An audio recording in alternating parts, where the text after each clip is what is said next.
Ndabaramukije mwese shuti banywanyi bacu mukunda kandi mugakurikira amakuru n'ibiganiro tubashikiriza kuri ndomonesha kuri yanyu mukunda cyane imwe Rudende Isange TV imbonesha kure ibashikiriza amakuru n'ibiganiro biba bigizwe kandi biba byakura amatohoza mu bisata bitandukanye haba muri politiki mu nkino mu ndero mu iperereza mugatekaze na muntu makongo yakuri ndetse n'andi makuru yose abareka aravugwa ngaha mu kibano ndabahaye mwaramutse abandi ndabahaye mwiriwe bivanye naho muherereye iri ni iteka n'umunezero ntangaro yo gusubira kubana namwe banywanyi bacu mukunda kandi mugakurikira amakuru n'ibiganiro tubandanya kubashikiriza amakuru n'ibiganiro biba bigezweho kandi biba byakorewe amatohoza. Reka nkengurukire mwese mudukurikira muri mu micungararo igize igihugu cyacu cy'u Burundi mudukurikira bari mu bihugu bibanyi bari mu makongo yakore mwese ndabahaye kaze mu makuru yacu y'akanya makuru yuta cyane amakuru araza gushimikira ku ngingo nkuru zikurikira. Icuka kibi casuye kwaduka hagati y'umunyamabanga mukuru w'umugambwe uri ku butegetsi CNDD-FDD y'iteka Reverien Ndikuriyo ndetse n'umuryango wa Evariste Ndayishimiye aho ubu Reverien Ndikuriyo ari karagiriza umuryango wa Evariste Ndayishimiye ko ari wo ugiye gutembagaza igihugu ndetse n'abanyagihugu ni mu gihe kandi umugutambukanye w'umukuru w'igihugu cy'u Burundi Evariste Ndayishimiye ngubu ariko aravuga ko ariwe aranyonora amatungo y'igihugu ngo ariwe abangamiye abanyagihugu Burundi. Evariste Ndirakobuca nawe yavuye mu gacerere avuga ko igihugu camaze kuboherwa amaboko imugongo n'umukuru w'igihugu. Uyu munyamabanga mukuru w'umugambwe uri ku butegetsi Reverien Ndikuriyo rero amaze imisi atameranye neza n'umukuru w'igihugu aho ndetse binavuga ko kuri ubu ashaka kumutembagaza. Reverien Ndikuriyo rero yashavuye cyane yifatiye ku gahanga kuri ubu ngubu yamaze gutangaza ko agiye gushiraho leta shasha aho ndetse iyo bagiye kubogoza umukuru w'igihugu ngo bivanye nuko ariwe ngo abangamiye abanyagihugu. Reverien Ndikuriyo yamaze igihe tumvikana n'umukuru w'igihugu aho byavugaga ko ndetse umukuru w'igihugu n'umutamukanyi wiwe aribo bari bahaye isumo Reverien Ndikuriyo ubwo yararwaye munabyibuka cyane yagiye kwivuriza mu bitaro muri Kenya siho honyine ko yanaje no kujya mu bitaro vy'i Dubai aho hose baramukurikiranye ngo barabe uko amagara yiwe yifashe ariko bikavuga ko vyoba byari byagizwemo uruhara n'umukuru w'igihugu ndetse n'umutambukanyi wiwe Angeline Ndayishimiye. Kuri ubu rero amakuru azindutse nuko Reverien Ndikuriyo yagabishije umukuru w'igihugu Evariste Ndayishimiye n'umutambukanyi wiwe ko bitabaye ngombwa ko ngo bahagarika ibyo barimo aratembagaza intwaro ya Evariste Ndayishimiye nkuko yabishikirije. Naho ibujumbura hoho umumenyesha makuru wiri kwizera yitavye ubutungane abamukubise ntibarahagarikwa. Umumenyesha makuru wiri kwizera akorera radio Bonesha FM yarengutse kuri uyu wa kanigene imbere ya parke ya Mukaza mu gisagara ca Bujumbura umugwa mukuru w'ubutunzi w'u Burundi mu ntumbero yo kumvirizwa matohoza ajanye no gukubitwa bunyamaswa yagiriwe mu kigo cyo kumutanga ca kaminuza y'u Burundi.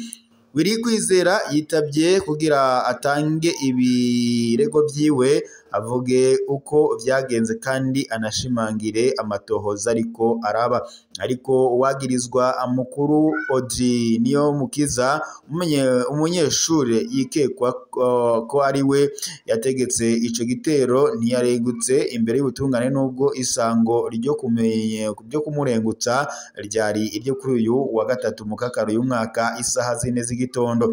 Kubwo amasoko yacu Audrey Niyomukiza yoba yarengutse kuri ubu wa gatatu ariko ntiyatanze insiguro zituma azosiba umunsi wari wategekanijwe. Ibyo bigatuma rero ubutungane bwikwega. Abamenyesha makuru b'abarundi basaba parake gukora amatohoza yimbitse kandi igakora ibishoboka byose kugira ngo ukuri kuje ahabona kandi abakoze icaha bahagarikwe. Kwibutsa ibyabaye kuwa 28 Ndamukiza mu gihe yariko arakorera amatohoza ku buzima abanyeshure bo muri kaminuza babayemwo. Wiri kwizera yarakubiswe cyane n'abanyeshure 6 bari baserukira abandi mu kigo ca kaminuza Mutanga. Yajanywe ku nguvu mu nyubakwa za kaminuza aho yakubitiwe harakoreshejwe igiti c'inkoho, araterwa ubwoba ko ngo yo kwicwa, anategekwa gutera umukono ku rwandiko. Amakenga n'ibishikirizwa umuryango wa Willy Kwizera hamwe ndetse n'umuryango w'abamenyeshamakuru b'Abarundi bavuga ko batewe umutima uhagaze no kwikwega kw'amatohoza n'ukuntu abayagirizwa batitabye. Si ikibazo c'urubanza rwa Willy, ni ikibazo c'ubwigenge bw'ukumenyesha amakuru, niko umwe mu bamenyesha amakuru yabwiye imboneshakure yacu. Ku rwego rw'igihugu, uwurongoye inama y'igihugu ijejwe ibimenyesha amakuru Senise Esperance Ndayizeye yariyamirije iryo kubagurwa ku mugaragaro, akaba ndetse yategetse ko ukuri kose kuja ahabona. Ku rwego mpuzamakungu, amashirahamwe nka RSF ndetse na CPJ yose yariyamirije iyo ngendo yo kurwanya ibimenyesha amakuru mu Burundi. Ayo mashirahamwe kandi yasabye indongozi z'u Burundi gukingira abamenyesha amakuru, bakirinda ukudahana muri ayo madosiye, bituma hagaruka icuka c'ubwoba no kutavuga amakuru yatohojwe. Abo mu muryango wa Willy Kwizera n'abaharanira agateka ubwigenge no mu byo kumenyesha amakuru barindiriye ibikorwa bigaragara by'ubutungane bw'u Burundi nk'uko bitomorwa n'abari bari ingaho nyine basigura uko ibintu bihagaze. Ni amakuru rero ahambaye cyane ku byakorewe nyine uyu mumenyesha amakuru Willy Kwizera, gusa kuri ubu ngubu yamaze kurengutsa ikirego ciwe imbere y'ubutungane nk'uko amakuru abitomora. Naho rero tunyarukiye mu zindi ntara, mu Burundi baburamatari bagenywe nta utavuga rumwe n'ubutegetsi arimwo muri CNDD-FDD agiye gutwara yonyene. Gitega kuwa 23 Mukakaro uyu mwaka, kuri uno wa kane igenekerezo rya 3 Mukakaro uyu mwaka, inama nkenguzamateka y'u Burundi yemeje atanu mwavuyemwo ababuramatari bashasha batanu, bose bakomoka mu mugambwe uri ku butegetsi CNDD-FDD. Ibi bibaye mu gihe u Burundi buriko burahindura intara 18 zibe zitanu. Iyo ngingo ikaba kandi yerekana ko CNDD-FDD yiganziye politike mu Burundi, mu gihe abatavuga rumwe n'ubutegetsi bakumiriwe cyane. Inama nkenguzamateka y'u Burundi yemeje kuri uyu wa kane mw'isasa ryayo ridasanzwe yabereye Igitega, umugwa mukuru wa politike w'igihugu, ababuramatari batanu bagiye kurongora intara. Abo bajejwe batanzwe n'umushikiranganje w'intwaro yo hagati mu gihugu, iterambere rusange n'umutekano, Martin Teretse, mu ntumbero yo gushira mu ngiro indinganizo nshasha y'intara zigize u Burundi. Igihugu gihejeje kuva ku ntara 18 kija ku ntara zitanu, kiriko kirasubiramwo indinganizo y'amakomine. Amakomine yavuye ku 119 aja kuri 42, amazone ava kuri 339 aja kuri 447, imitumba nayo iva kuri 910 ubu ngubu yabaye 3037. Abo nibo baburamatari rero bashasha batanu bemejwe n'inama nkenguzamateka. Wa mbere Denise Ndaruhekeye